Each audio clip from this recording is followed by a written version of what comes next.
Madam Deputy Speaker, there is nothing more important to a child than their mother. She provides the comfort, the security, the stability amidst the worries of the world, a person assumed by all of us to go on forever. And so it was with Queen Elizabeth, the mother of our country, our Queen of Hearts.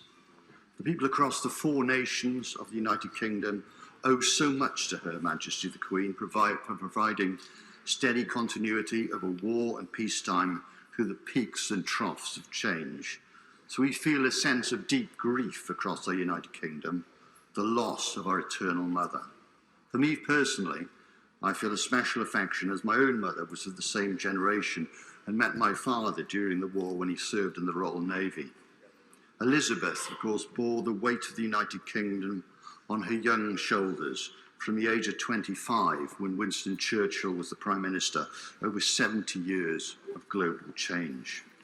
She's been an anchor for Britain in a sea of change through 15 Prime Ministers, 14 US Presidents and 7 Popes, supporting the world with a long-term interest of her communities and nations in mind, not the short-term expedience of others.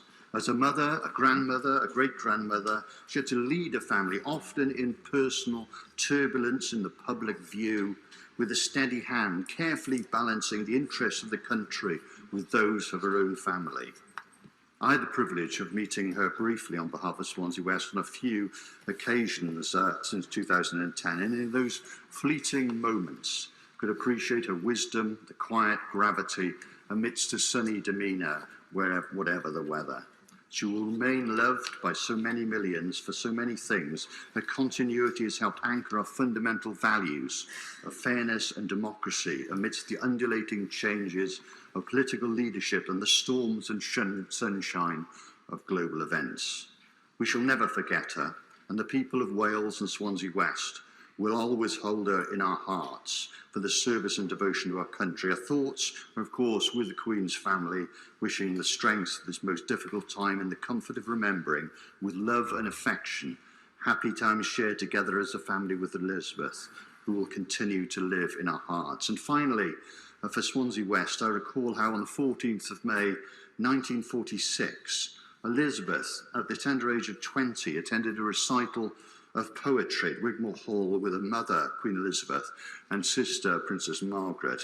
There, Dylan Thomas, Wales's greatest poet, born, of course, in Uplands, in my constituency of Swansea Hill, read out Fern Hill, the last verse of which reads, "Nothing I cared in the lamb-white days that time would take me up to the swallow-thronged loft by the shadow of my hand, in the moon that is always rising, nor that riding to sleep I should hear him fly with the high fields and wake to the farm forever fled from the childless land.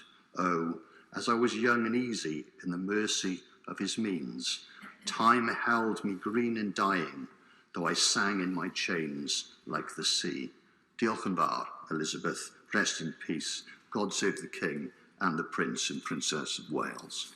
Amen.